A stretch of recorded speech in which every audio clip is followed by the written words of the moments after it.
আসসালামু আলাইকুম, কেমন আছেন সবাই? আশা করছি অনেক ভালো আছেন। আলহামদুলিল্লাহ আমরা অনেক ভালো আছি। তো আমার আব্বু আজকে 6 কেজি ওজনের একটা ব্রিগেড মাছ নিয়ে আসছে। তো প্রথমে আম্মু আর আমি অনেক টেনশনে ছিলাম যে এটাকে কীভাবে কাটবো। তারপর হচ্ছে আমি ধরে রেখে আম্মু হচ্ছে আঁশ ছাড়িয়েছিল।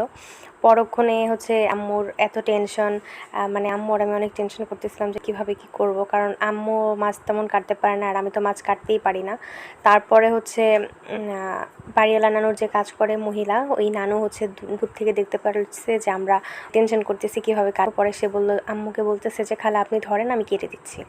তো সে ধরে কিন্তু সুন্দরভাবে মাথাটাকে কেটে ফেললো। তারপর এখন নিচ থেকে লেজের অংশটাও কেটে ফেলতেছে, মানে মাছটাকে সে 3টা ভাগে বিভক্ত করে নিচ্ছে, দেন হচ্ছে আস্তে আস্তে করে টুকরো করবে।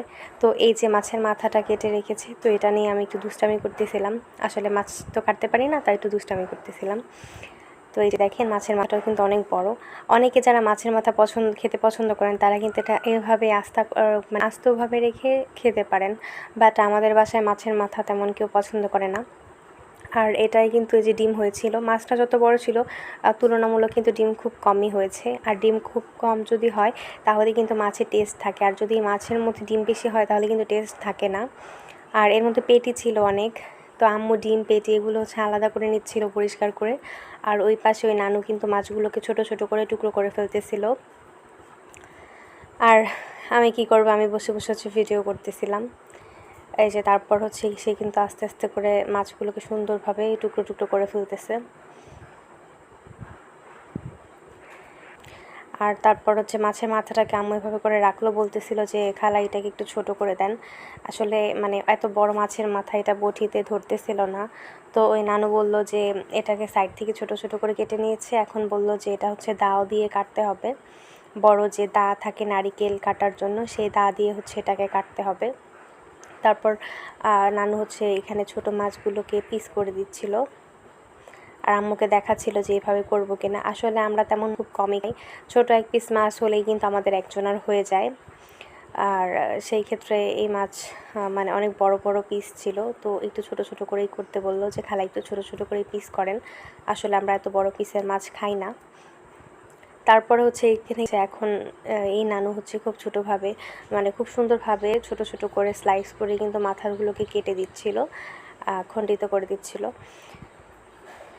তো এই যে মাথার অংশগুলোকেও খুব সুন্দরভাবে ছোট ছোট করে দিচ্ছিল। আর আম্মু বলতেছিল যে মাছের মাথাগুলোকে টমেটো দিয়ে আলু দিয়ে কোনো একদিন হালকাভাবে একটু মশলা দিয়ে ঝোল করব, কারণ এটা মাছের মধ্যে দিয়ে রান্না করলে আমাদের খাওয়া হবে না। তো এই যে নানু সুন্দর, আর তাকে হচ্ছে সে তো যেহেতু গরিব মানুষ, তো সে এখানে কষ্ট করে মাছগুলোকে কেটে দিচ্ছিল, তো সেই জন্য আম্মু হচ্ছে তাকে টাকা দিয়েছিল। আর তাকে হচ্ছে এখান থেকে মাছের মাথার থেকে কিছু অংশ দিয়ে দিয়েছিল, আর এক পিস মাছ দিয়েছিল।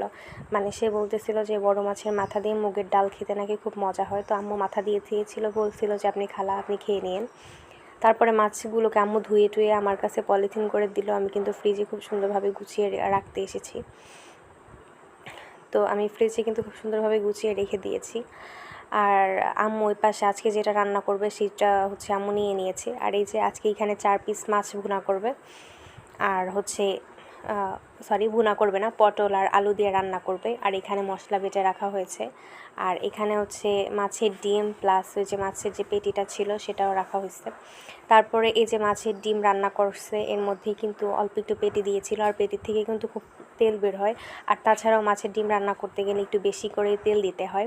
এই যে দেখতে পাচ্ছেন প্রচুর পরিমাণে কিন্তু তেল বেরিয়েছে। আর আম্মু বলতেছিল যে পেটিতে তো প্রচুর তেল, এটা শুধু যদি ডিমে দিই তাহলে খাওয়া যাবে না, তরকারিতেও একটু দিয়ে দিতে হবে। তো আম্মু পেটি হচ্ছে ডিম তরকারি রান্না করছিল, সেইখানেও দিয়েছিল। তো এই তো তরকারি রান্নার ফাইনাল লুক। তো আজকের এই মাছটা এইভাবে আমরা খেলাম। সবাই কমেন্টস করে জানাবেন কেমন লাগে।